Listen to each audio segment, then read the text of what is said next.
Hi guys, welcome to GameTalk VVV against Ajax. We have a record here. Sahbi, welcome. Thank you. I don't know what to say about today's performance. I really don't know what we're going to talk about because it was incredible. I mean, sometimes you wonder, are there perfect matches? Would this qualify as a perfect match? If you look at the result, definitely. I mean, history was in the making. It was a good match. It seemed like a preseason match where we played against an amateur club. It was on the one hand, like a ridiculous result. On the other hand, Ajax played good. They played very well. Only VV played like crap. So basically what you're saying is Ajax played their own level and VVV just, I don't know what they were doing, but they didn't play. Exactly. And not only their own level, they kept on going. Exactly. And I don't know what Ten Hag did. This is some positive feedback this time. I mean, apparently he put some firecrackers up their ass or something because they kept on going. 5-0, they kept on going. 6-0, 7-0. So is it? I mean, yes, of course, Ten Hag is responsible also when things go well. So I fully agree with you. Yeah. But also it says something, I think, about how the players' mentality in that team. Yeah. That they don't take a result for granted. They keep going. They want to prove themselves all the time. Indeed. And normally you would think, okay, they are 5-0 up. Next game's against Atalanta, a very important game. Let's keep it like cool and do our thing and wait until the 90th minute. But no, they kept on going, which is a good thing. But obviously, there's always some criticism in this game. And it's not related to the game itself, not to the players. Mm-hmm. But Ten Hag could... No, wait. You said you're not going to criticize enough today. No. I said I was going to give him a positive feedback. Oh, okay. So, but still there's some criticism. Okay. What would that be?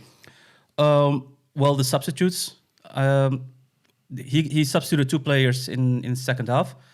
In the beginning of the second half. In the beginning of the second half, indeed. And he waited a bit long to substitute the other players. Okay. And next to that, the players that were substituted.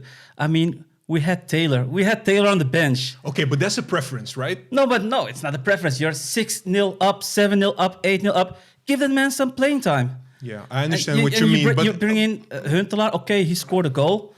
But nevertheless, you should let players play who don't play a lot. And Taylor didn't even play at Ajax yet, at the first squad during the competition. Give him some minutes. Let him taste. This would have been a perfect match. Even with 3-0, I would have put him in. It was but 6, 7, 8. we were 4-0 up in the first half. I mean, you're not going to substitute in the first half. Right? No. But what I meant is you could put them in the second half. Like, okay, we got 2 substitutes. Put in a third substitute. It will give some rest to some of the players who played the first half, and will give some experience to Taylor. But maybe But that's a small criticism that I need to give. I mean, you can say that. I honestly was also hoping for Taylor to just make his debut. A little bit of minutes for the eredivisie games. However, at the same time, if you think like Ten Hag and he's thinking as a coach, right? I mean, there are a couple of players there that are also even on the bench that have played for Ajax before. So he wants to keep everybody in rhythm. Because we're going into weeks of a lot of games. Exactly, but we have 5 substitutes. It's not like the normal way of substituting players, like 3 per game. We have 5.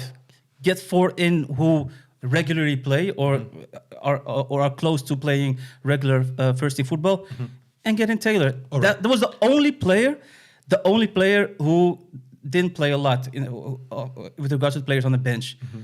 So give that man some credits and let him play. So one of the good things that happened today as well is that we were wondering whether Ten Hag will substitute a couple of players or rest some players. Yeah. And he put Traore in and he put Ekkelenkamp in. 2 players. Those 2 players stood out and played well. They started making the goals and being very involved in the game. Exactly, but everybody played well if you look at it. Yeah, that's true. I mean, that's true. Besides those 2 players, everybody played really good football, but it was VVV they played really pathetic football. Every player that got the ball for Ajax, so much room. Can't you just be happy, man? No, I'm happy. I'm definitely happy. You see a smile, right? Yeah, you're smiling. So I'm happy, but he's smiling. I'm smiling, right. But still, you need to stay. You need to stay realistic. I understand. From that perspective. Look, because one of the things. Ajax played good, but VVV was bad. Yeah, I wanted to ask you this. Like, this is going viral on social media, etc. Yeah. Should we be happy that we won 13-0? Or should we be a little bit more, like, oh, this is not good for the eredivisie, Well, screw the eredivisie. We only have to look at ourselves. 13-0. If you look at the end of the competition, there's a lot of goals. It may be dependable. This is could be decisive. Exactly. So you have 13 goals. I mean, but you know that AZ will not agree with this. You know that, right? At the end of the year. Screw them. I mean, these are the rules. Yeah. All right. We can't change that, and we can't pick out our opponents. It's VVV who played, and we crushed them. So simple as that. So good performance. Only a small note about the substitution. You wanted to see Taylor. This was the perfect match to see Taylor play. Anything else that stood out for you in this game, or something you want to mention? Well, even Kleiber played decent football. Yeah. How about Kleiber? Exactly. Because Kleiber was also one of the new starters. Yeah, he played decent. He got some rushes on the right. He even had an assist. So yeah, he played well. But as I said, every player played well. But it had to do with the fact that how VVV played. They even got a red card. Which made things easier. Way easier. I mean, it was like it was already easy. Exactly. So it was a lot easier after that. And we played indoor football only with 11 players. That's true. Indoor soccer. So a couple of small things, right? You said everybody played well. I want to focus again on Traore and Ekkelenkamp. Yeah. Also because there has been some debates among fans whether they're good enough to play for Ajax. And, they're young still. I mean, let's be honest. They haven't played many games at the first team. But they have played a lot of games for young Ajax. Yeah.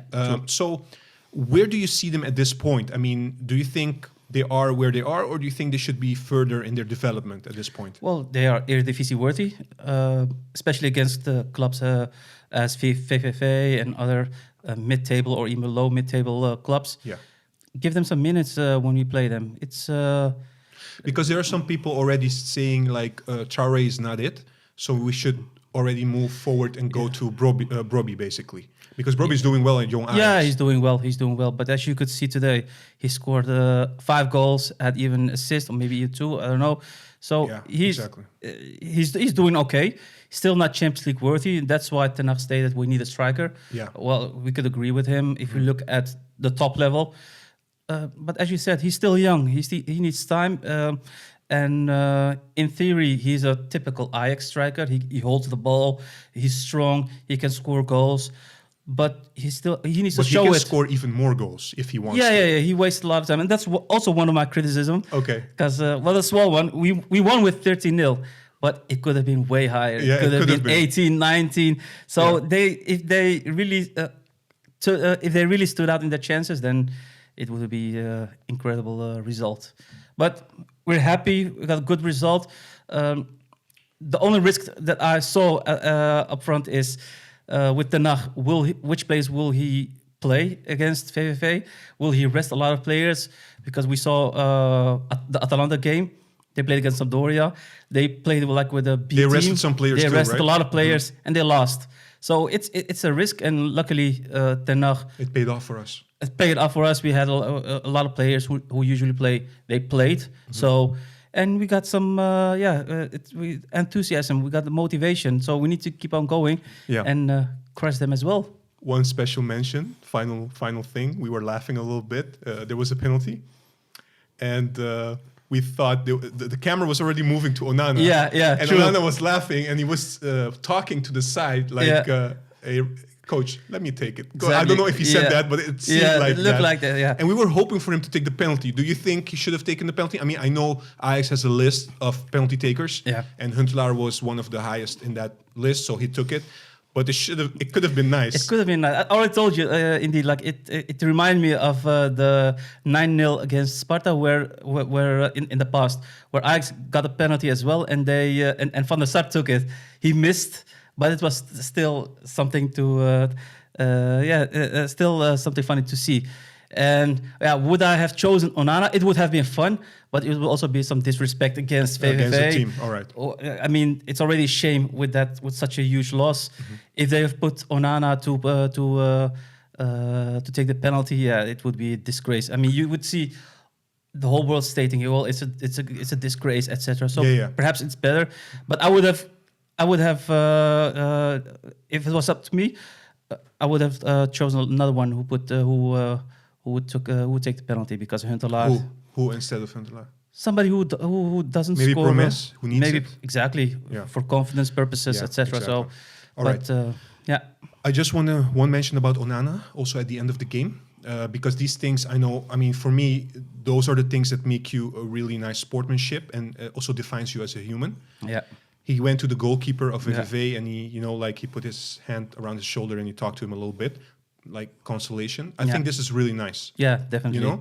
Yeah, it's a good thing, and also it gives him a bit of motivation, and it's something human inside of him. So it's a good thing, and it gives good charisma to the club as well. All right, so a lot of positive today. In summary, no injuries. Luckily, no injuries. We had a great result, a perfect result. If you look at the results, and we're ready for Atalanta. Yeah, and I was a bit afraid of Antony when he with that karate kick. Yeah, the red card. Whoa. Yeah. I mean, it was a red card. It was definitely a red card. I mean, it was like martial arts. It's not. No doubt. I mean, I still can't see why Makkeli couldn't notice that at the beginning. Oh yeah, well, he had to look at the far. Yeah, because it was in the back. He didn't see it. Front, right? But it was like. It was a hard kick, and when he screamed it out on the floor, I thought, perhaps an injury, not again. Exactly. But luckily, he could play. He even gave an assist. My day couldn't be better. My weekend can be better. All right, thanks. Yeah. Hey there, thanks for watching. A thumbs up if you enjoyed that video. Subscribe so we can bring you more awesome content. Do it.